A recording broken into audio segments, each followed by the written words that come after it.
সরকারি না এসেই অন্নপূর্ণা যোজনার ফর্ম ফিল আপ। বহু মহিলাদের ভিড় বিজেপির কর্মসূচিতে। বিজেপির এই কর্মসূচিতে আসা মহিলাদের হাতে আধার কার্ড, ভোটার কার্ড সহ ব্যাংকের পাসবুক লক্ষ্য করা যায়। আর এতে বিজেপি প্রার্থীর বিরুদ্ধে নির্বাচন বিধি ভঙ্গের অভিযোগ তুলে সরব সিপিআইএম প্রার্থী দেবজ্যোতি সিনহা। মালদার মানিকচক বিধানসভা এলাকার এই ঘটনায় বিজেপির বিরুদ্ধে সরব বামেরা। অভিযোগ, মানিকচকের মথুরাপুর অঞ্চলের 91 নম্বর বুথের রায়পাড়া গ্রামের একটি আমবাগানে অন্নপূর্ণা যোজনার নামে ফর্ম বিতরণ করা হয়েছে। এই সভায় উপস্থিত ছিলেন মানিকচকের বিজেপি প্রার্থী গৌরচন্দ্র মণ্ডলের স্ত্রী সহ অন্যান্য বিজেপি নেতৃত্ব। এই অভিযোগকে কেন্দ্র করে ব্যাপক শোরগোল মানিকচক জুড়ে। ঘটনা নজরে আসতেই সিপিআইএম এর তরফে বিষয়টি নির্বাচন কমিশনের কর্তাদের নজরে আনেন। যদিও পরবর্তীতে কমিশনের কর্তাদের হারাই দিলে এই ধরনের শিবির ছাত্রভঙ্গ হয়ে যায় অভিযোগ। সিপিআইএম প্রার্থী দেবজ্যোতি সিনহার দাবি, সরকারে আসার আগেই সাধারণ মানুষকে বিভ্রান্ত করছে বিজেপি। ধর্মের নামে বেশি দিন টিকে থাকা যায় না, তাই মানুষের কাছে মিথ্যে প্রতিশ্রুতি নিয়ে যাচ্ছে। নির্বাচন আচরণবিধি লাগু থাকার পরও কি করে মহিলাদের ফর্ম পূরণ করানো হয় এবং খিচুড়ি খাওয়ানোর ব্যবস্থা করা হয়। নির্বাচনী আচরণবিধি ভঙ্গ করা হচ্ছে, মানুষকে ভুল বুঝিয়ে ভোট নেওয়ার চেষ্টা করছে এই বিজেপি। তবে ফর্ম পূরণ করানো থেকে শুরু করে বিভিন্ন অভিযোগ সম্পূর্ণ ভিত্তিহীন বলে দাবি মণ্ডল বিজেপির সভাপতি সুভাষ যাদবের। তিনি বলেন, বিজেপির মহিলা নেতৃত্বের একটি সভা করা হয়েছিল, সেখানে কোনো রকম ফর্ম পূরণ বা অন্য কোনো কাজ করা হয়নি। তবে মহিলাদের হাতে বিভিন্ন পরিচয়পত্র, ব্যাংকের পাসবুক নিয়ে আসার প্রশ্নের উত্তরে তিনি বলেন, কি কারণে বিভিন্ন পরিচয়পত্র নিয়ে এসেছিল তা আমাদের জানা নেই। আমরা সেই সভাস্থল থেকে কোনো রকম ফর্ম পূরণের কাজ করাইনি। ফর্ম বিলি করেছেন এবং মানুষদের বিভ্রান্ত করেছেন, কি বলবেন এই বিষয়ে? দেখুন, সিপিএম যেটা অভিযোগ করেছে, সিপিএম নিজে মানুষকে সব দিন বিভ্রান্ত করে রেখেছিল বলে আজকে বাংলায় সিপিএমের কোনো অস্তিত্ব নাই। আমরা ভারতীয় জনতা পার্টি, আমাদের মোদিজি, অমিত শাহজি ঘোষণা করেছেন, আমাদের যে ঘোষণাপত্র বেরিয়েছে তাতে লেখাই আছে যে বিজেপি যখন সরকারে আসবে পশ্চিমবাংলায়, তখন মায়েদেরকে অন্নপূর্ণা যোজনায় তাদের অ্যাকাউন্টে 3000 টাকা করে দেওয়া হবে। এটা আমাদের বিজেপির ঘোষণা আছে। তো এই ঘোষণা আমাদের বিভিন্ন রকম প্রচার অভিযানে আমাদের চলছে। এই কালকে নাকি কোনো ধরনের ফর্ম বিতরণ করা হয়েছিল? না, সিপিএম যেটা অভিযোগ করছে যে কালকে ফর্ম বিতরণ করা হয়নি।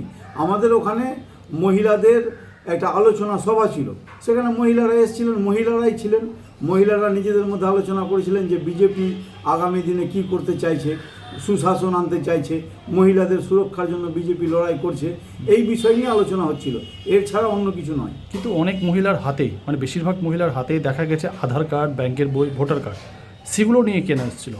এটা দেখুন, ওরা কেন নিয়ে এসেছিল সেটা ওরাই বলতে পারবে। আমরা সভাস্থল থেকে কোনো রকম ফর্ম ফিল আপ করাইনি, কোনো রকমভাবে কাউকে ফর্মের ব্যাপারে বা অ্যাকাউন্টের ব্যাপারে বলা হয়নি।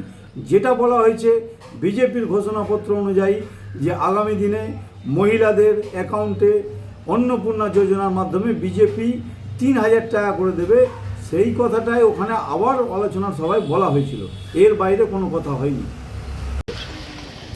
গতকালই আমাদের ইলেকশন এজেন্ট, মানে আমি যেহেতু প্রার্থী, তিনি হঠাৎ করে জানতে পান যে মথুরাপুরে আমাদের হচ্ছে যে ফতেনগরে একটা খিচুড়ি খাওয়ানো হচ্ছে এবং হচ্ছে মহিলাদেরকে বিভ্রান্ত করে ভুল বুঝিয়ে অন্নপূর্ণা যোজনায় 3000 টাকা দেবে বলে সেইটার ফর্ম ফিল আপ করছে। এবং এটা জানার পরে সঙ্গে সঙ্গে আমার ইলেকশন এজেন্ট অবজারভারকে জানায়। তারপরে অবজারভার গিয়ে যখন হানা দেয়, রাতের বেলা হচ্ছে যে, তারপরে ওরা সব কিছু নিয়ে পালিয়ে যায় ওখান থেকে। এখন আমার প্রশ্ন, সরকারেই এলো না, অন্নপূর্ণা যোজনা দেবে কি করে? এই সময় ফর্ম ফিল আপ কেন? এটা তো সরকারের কাজ।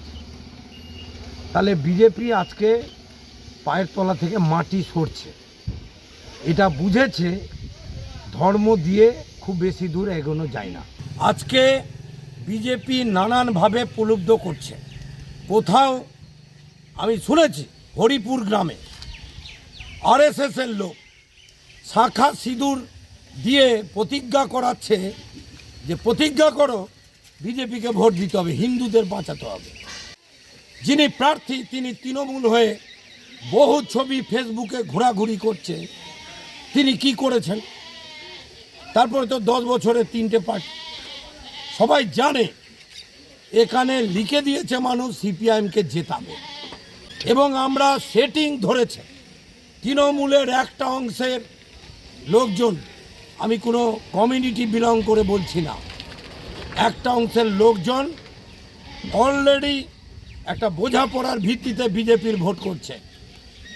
এবার ওই সব করে হবে না, সিপিআইএম এখানে জিতবে, আর তৃণমূল তো লড়াইয়ে নাই, মনে করছে কাটাকাটির ভোটে কোনো চান্স নাই।